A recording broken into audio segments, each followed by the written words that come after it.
press the bell icon on the YouTube app and never miss. जय हिंद दोस्तों, आप सभी का हार्दिक स्वागत है जय हिंद रिएक्शंस पे। तो आज हम आपके लिए एक स्पेशल वीडियो लेकर आए हैं जिसमें आप देखेंगे पाकिस्तान के मशहूर पत्रकार आरजू काज़मी जी को। उनके स्पेशल गेस्ट होंगे आज बहुत ही कंट्रोवर्शियल और बहुत ही इंटरेस्टिंग पर्सनैलिटी हारिस सुल्तान, जो कि एक एक्स मुस्लिम है। तो ये वीडियो काफी इंटरेस्टिंग होगी, आपको बहुत कुछ जानने को मिलेगा और बहुत मजा आएगा। तो इसे अंत तक देखें और चैनल पे नए हैं तो चैनल को सब्सक्राइब कर दें ताकि हम आपके लिए लेटेस्ट और मजेदार वीडियोस लाते रहें।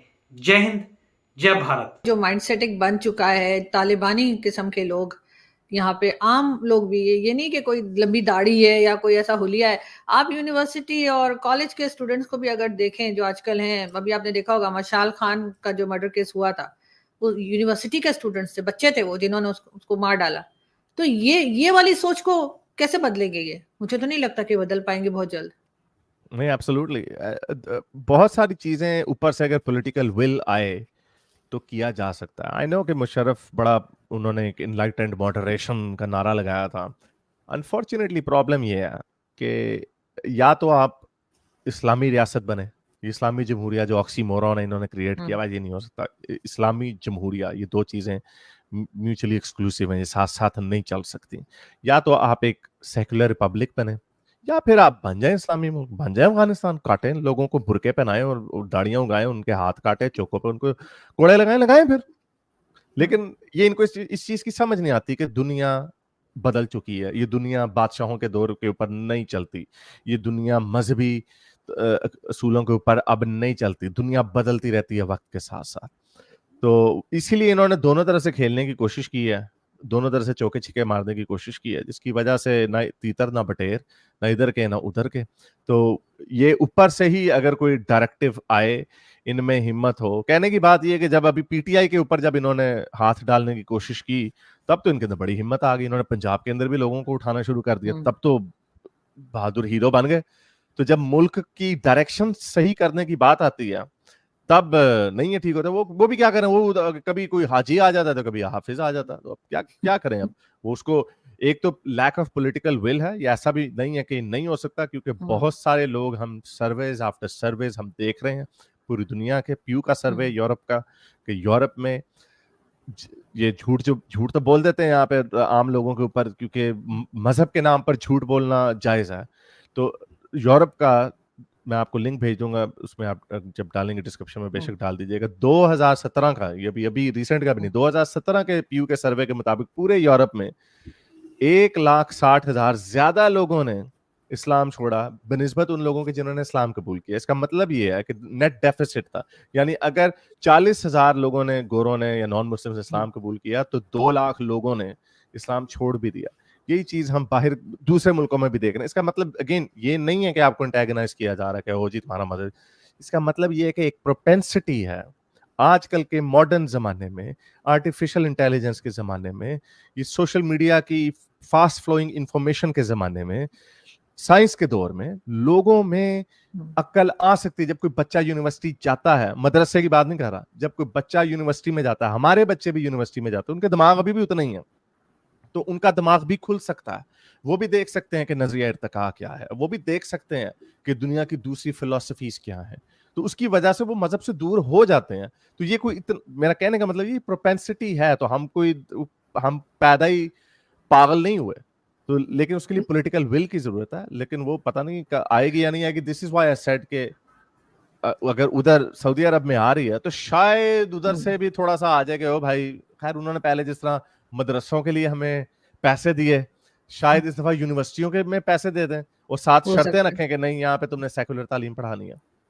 ऐसा कर लें तो बहुत अच्छा होगा। लेकिन यहाँ पर लोगों का हाल ये है कि मुझे एक साहिबा मिली कहीं मार्केट में, और उनसे मैं बात कर रही थी, दूसरों से बता रही थी कि जी मैंने इतनी बार कुरान पढ़ा है और मैंने इतनी बार जो है वो रोज पढ़ती हूँ और ये करती हूँ, तो सबसे अच्छी बुक है। मैंने कहा ठीक है, मान लिया सबसे अच्छी बुक है, आपने बाकी किसी रिलीजन की बुक पढ़ी है? वो कहने लगी नहीं। मैंने कहा जब पढ़ी ही नहीं तो आपको क्या पता है कि उसमें क्या लिखा हुआ है जो आप उसके खिलाफ बात कर रही? तो वो लोग मेरे पीछे पड़ गई वो, और जब मुझे लोगों ने चुप कराया कि फिर झगड़ा हो जाएगा। तो हमारे यहाँ आखिर ऐसा क्या प्रॉब्लम है कि हम किसी दूसरे रिलीजन की बुक को पढ़ना ही नहीं चाहते कि उसमें क्या लिखा हुआ है? ہم نے ایک اپنا جیسے کہتے ہیں نا لکیر کے فقیر بنے. ٹھیک ہے آپ کی بک سب سے اچھی ہوگی, میں مان لیتی ہوں, لیکن آپ بائبل بھی پڑھیں, آپ گیتا بھی پڑھیں, آپ دوسرے ریلیجن کی بکس بھی پڑھیں. آئی اسٹل ریمبر میری مدر تھی تو وہ بہت زیادہ جب لاسٹ میں کافی ان کی طبیعت صحیح نہیں تھی نا, تو وہ پڑھ نہیں پاتی تھی نا پراپر طریقے سے, تو میں ان کو جو ہے وہ پرنٹ آؤٹ نکال کے دیا کرتی تھی. وہ مجھے کہتی تھی کہ مجھے ٹاپ 12 ریلیجنس نکال کے دو پڑھنے کے لیے. تو آج کل کے لوگوں میں کوئی شوق ہی نہیں ہے پڑھنے کا کہ باقی ریلیجنس کیا کہہ رہے ہیں. اور آپ کی والدہ بھی جو تھیں وہ بھی ایک ایکسیپشنل کیس تھیں ہمارے, کیونکہ یہ کلچر کریٹ کیا گیا نا کہ یہی مذہب سچا ہے, بائی ڈیفالٹ باقی پڑھنے کی ضرورت کیا ہے. اسی لیے باقی مذہب سے لوگ اسلام میں آ سکتے ہیں لیکن اسلام سے دوسرے میں نہیں جا سکتے, کیونکہ باقی مذہب تو جھوٹے ہیں, تو اسلام سے دوسرے مذہب میں جانے کا کیا پوائنٹ. یہ خود ہی سیلف فلفلنگ ان کی پریڈکشنز ہیں, ان کے بلیفس ہیں, کہ بلیفس آف کنوینئنس ہیں کہ یہ اور کسی کو سن نہیں سکتے. تو ظاہر بات ہے یہ دعوے ہیں, بڑے بڑے دعوے کرتے ہیں کہ سب سے اچھا مذہب ہے. اچھا کمپیئر کس کے ساتھ کیا؟ یہ ایسے ہے کہ آپ نے کرولا گاڑی چلائی ہے اور کبھی کسی گاڑی کو ہاتھ نہیں لگایا اور آپ کہتے ہیں دنیا کی سب سے بہترین گاڑی ہے, اس سے اچھی اور کوئی گاڑی بنی نہیں, اور ماموں تم نے چلائی نہیں تو تمہیں کیا پتا. تو یہ وہ آئیڈیاز ان کے ذہن میں, اگین اگر یہ مدرسے سے یہ میں لاجک اپلائی کی گئی ہو, مدرسے کے بچے کو بیچارے کے پاس جس کے پاس زیادہ وسائل نہیں ہیں اچھے اسکول میں جانے کے, تو آپ کہہ سکتے ہیں اچھا چلو یہ ایک کلاسز سسٹم بنا ہوا ہے جہاں پہ تھوڑی کم عقل ہے, پھر تھوڑی سی زیادہ عقل ہے. پرابلم یہ ہے کہ یہاں پہ لمز اور نسٹ اور بڑی بڑی یونیورسٹیوں میں بھی یہی بڑی بڑی داڑیوں والے فزکس کے پروفیسر جو بتا رہے ہوتے ہیں کہ اللہ تعالیٰ نے کہا تو بگ بینگ ہو گیا, تو اللہ تعالیٰ نے ہائیڈروجن کو کہا آکسیجن کے ساتھ مل جاؤ تو H2O بن گیا. یہ کتابوں کے اندر لٹرلی لکھا ہوا. تو یہاں پر یہ لاجکس جو ہیں یہ آپ کو یونیورسٹی لیول پہ بھی پڑھائی جا رہی ہیں. اس وجہ سے یہ فری فار آل ہے. اور مزے کی بات یہ سارے لوگ 2 نمبریاں کرتے ہیں. اگر یا تو ہوتا نا مذہبی بنے ہوتے تو سارے پاکستان میں کم سے کم اخلاق میں تو سب سے آگے ہوتے, یہ اخلاق میں بھی سب سے پیچھے ہیں. کوئی کام پاکستان میں رشوت کے بغیر نہیں ہو سکتا, کوئی کام 2 نمبری کے بغیر نہیں ہو سکتا. تو پھر فائدہ کیا ہے آپ کو غرور کس چیز کا, کہ آپ کا ایک تو آپ کے مذہب کے سچے ہونے کا ثبوت نہیں ہے, کہ I'm saying that with all respect, ایک تو کسی کے بھی مذہب کے سچے ہونے کا ثبوت نہیں ہے. تو لیکن چلیں وہ کہتے ہیں کہ آپ اس کے رویے سے دیکھتے ہیں کہ اچھا بھائی یہ رویہ کیسا ہے اس قوم کا. جینز جو ہیں فار ایگزامپل, ان سے پتہ چلتا ہے وہ چونٹیوں کے اوپر بھی پیر نہیں رکھتے. ان کو نظر آ جائے چونٹیوں کی لائن جا رہی تو وہ اوپر سے گھوم کے آ جاتے, کیونکہ ان کا بلیف ہے کہ کسی بھی جان کو ہم نے نہیں لینا. وہ بھی ایک ایکسٹریم ہے, لیکن اس سے ان کے آئیڈیا کا پتہ چلتا ہے. یہاں پر ہم جو اس بلیف کو مذہب کو مانتے ہیں وہاں سے کوئی دھماکے ہو رہے ہیں. پوری دنیا میں اس وقت فساد مچا ہوا ہے, چاہے وہ جرمنی ہو, فرانس ہو, انگلینڈ, امریکہ, کینیڈا, کوئی بھی ملک ہو, ہر جگہ پہ انہوں نے فساد اٹھایا ہوا. تو پھر کیا کرے دنیا, آپ کو کیا جج کرے؟ اور یہ میں نہیں کہہ رہا, انجینئر محمد علی مرزا صاحب کا آرگومنٹ ہے. وہ کہتے ہیں کہ جب گورا مسلمان کو دیکھتا ہے, مسلمان کے بیہیویئر اور رویے کو دیکھتا ہے, تو وہ کیسے مان لے کہ اسلام بڑا امن پسندی کا مذہب ہے؟ وہ کیسے مان سکتا ہے اس بات کو؟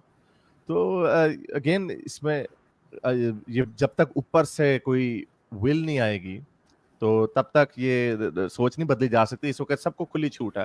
کوئی بندہ کوئی کہہ دے, آپ دیکھ لیں کرکٹ میں, دیکھ لیں آپ کرکٹ میں, آپ نے بجائے اس کے کرکٹ پہ فوکس کرو, وہ کچھ کھلاڑی ہوتے ہیں وہ یہ فوکس کرنے میں لگے ہوتے ہیں کہ دیکھیں میں کتنا نمازی پرہیزگار آدمی ہوں. تو یہ شعبدے بازی, ڈرامے بازی. آپ نے پہلے پوچھا تھا نا کہ یہ تسبیح کیوں ہاتھ میں پکڑ لیتے ہیں خان صاحب, ان کو پتا ہے یہ بکتا ہے کام. ان کو پتا لوگوں کو میں نے اپنا جو پرانے کیے ہوئے جوانی کے پاپ ہیں ان کو میں نے دھونے کے لیے ڈرامہ جو کرتا ہوں وہ یہی کرنا ہے کہ ہاتھ میں نے تسبیح پڑھ لیا, یا کا نعبدو و یا کا نستعین کہہ دینا. اس طرح کی بڑی بڑی ایک تو ریلیجس بیچ میں باتیں چھوڑ دینی ہے, تو لوگوں نے پاگل بن جانا. وہی لوگ اور لوگ بن رہے ہیں, پاگل بن رہے ہیں لوگ. لیکن یہاں پہ لاسٹ میں پوچھنا چاہوں گی عارض کہ آپ کے خیال سے مدرسے بند ہونے چاہیے؟ مدرسوں میں بچوں کے ریپ ہو رہے ہیں, مدرسوں میں مولوی جو ہے بکریوں کے ساتھ کیا کیا مطلب کرتے ہیں, یہ پکڑے جا رہے ہیں. تو آپ کے خیال سے یہ سب جو گڑبڑ مچی ہوئی ہے, مدرسے جو ہیں وہ بند ہوں گے تو کچھ بہتر ہوگا؟ آپ کی مدرسوں کو پاکستان جیسے ملک میں تو امیڈیٹلی بند نہیں کر سکتے آپ, لیکن کچھ ایسے سٹیپس لے سکتے ہیں کہ یہ جو ظلم ہو رہا ہے بچوں پہ اوبویسلی, اور یہ سعودی عرب میں چیک ہوتا ہے سب کچھ اپرووڈ ہوتا ہے. ایسا نہیں ہوتا کہ آپ اپنی مرضی سے جو مرضی خطبہ دے دیں, اس کو ریگولیٹ کیا جا سکتا ہے. آئی نو خان صاحب نے کرنے کی کوشش کی تھی تو وہ پھر کیا بنا, وہ انہوں نے انہیں کو چونا لگا لیا, ان سے پیسے پکڑ کے اور اس میں گھس گئے. عاطف مشرف نے بھی یہ کوشش کی, لیکن کیونکہ صحیح پولیٹیکل ول نہیں ہے, وہی ڈنڈا جو انہوں نے پی ٹی آئی کے اوپر چلایا, वही डंडा अगर ये मौलवियों के ऊपर चला लें, ठीक हो सकता है। मदरसे आप बंद नहीं कर सकते क्योंकि एक सोर्स ऑफ गरीब मुल्क है, थर्ड वर्ल्ड कंट्री, इनके पास इतना स्कूल भी नहीं है, तो एक सोर्स ऑफ एजुकेशन भी है, लेकिन उसका निसाब जो है उसको रेगुलेट किया जा सकता है। मदरसों को ये जो 24 आवर सर्विस इन्होंने दी हुई है कि खुले रहते हैं हर वक्त, वहाँ पे बच्चों को उनकी मौजूदगी में नहीं छोड़ा जा सकता। जब भी इस तरह का कोई वाकया होता है, मैं सारे पाकिस्तान के माँ बाप जो हैं उनके आगे हाथ जोड़ के कहता हूँ कि आपका बिलीफ होगा कि ये दाढ़ी वाला मौलवी साहब है, अल्लाह लोग आदमी है, ये कोई गलत काम नहीं करेगा। आपने कितनी और इस तरह की वीडियोस देखनी है, और ये पाकिस्तान तक महदूद नहीं है। इंडिया से कारी साहब की वीडियोस निकलती हैं, लंदन से कारी साहब की वीडियोस निकलती हैं। जो जिन जिन मौलवियों के हाथों में बच्चे आते हैं वो ये काम कर देते हैं। अगेन मैं नहीं कह रहा कि इसका इस्लाम से ताल्लुक है, इसका एक कंडीशन से ताल्लुक है कि जब आप अपने ऊपर कोई ऐसा गैर मियारी असूल अपने आप को पाबंद कर देते हैं, तो फिर आप उसका तोड़ निकालेंगे। जैसे फॉर एग्जांपल, जब अगर आप कहने लग जाए कि जी मैंने अब खाना नहीं खाना, मैंने ना बहुत सारे रोजे रखने हैं, इट इज क्वाइट लाइकली कि आप वो रोजा तोड़ना भी शुरू करते हैं। रोजा को ये मैं नहीं कह रहा 12 घंटे वाला नहीं कह रहा, ज्यादा लंबे कह रहा, कोई भी आप ऐसी चीज रख लें जो आप अपने आप को मना कर लें, तो जहां पे आपको उसमें आपने अपने अंदर टेम्पटेशन पैदा करेंगे। और यही वजह है कि ये मौलवियों के पास एक्सेस नहीं होती, एक कंजर्वेटिव सेक्सुअली फ्रस्ट्रेटेड सोसाइटीज होती हैं, वहां पे आप अपने फूल जैसे बच्चे इनके हाथों में रख देते हैं। एक तो अगर कोई जिनसी ज्यादती नहीं उनके साथ करता, उनको बेचारों को बेदर्दी से मारते हैं। कितनी हजारों वीडियोस आ चुकी हैं, लिटरली हजारों। तो आप उनके माँ बाप को कितना और आपने एविडेंस देखना कि आपके बच्चों को, और ये कोई 1 मिनट का इंसिडेंट नहीं होता, चाहे उसकी जो ड्यूरेशन है तो शायद इतनी, ये लाइफ लॉन्ग इसके कॉन्सिक्वेंसेस होते हैं। जितनी स्टडीज होती हैं वो ये बताती हैं कि वही उन बच्चों की जिंदगी इतनी तबाह हो जाती है कि वही बाद में अब्यूजर्स बन जाते हैं। तो ये मदरसों को रेगुलेट किया जा सकता है। ये इसको आसान, बहुत इसमें से बहुत ज्यादा बुराई रोकने का एक जो सबसे बड़ा रास्ता वो है ये कि ये बच्चों को जो छोड़ के वहां पे चले जाते हैं, जो हॉस्टल इन्होंने बनाया हुआ, उसको बंद करना चाहिए। नॉर्मल इसके स्कूलिंग के आवर होने चाहिए 8 से 1 या 2 जो भी होता। तो ये पहले ये होना चाहिए, फिर बाद में स्टेट को इतनी कैपेबिलिटी पैदा करनी चाहिए कि अपने जो स्कूल्स हैं उनको उनकी रेंज बढ़ाई जाए।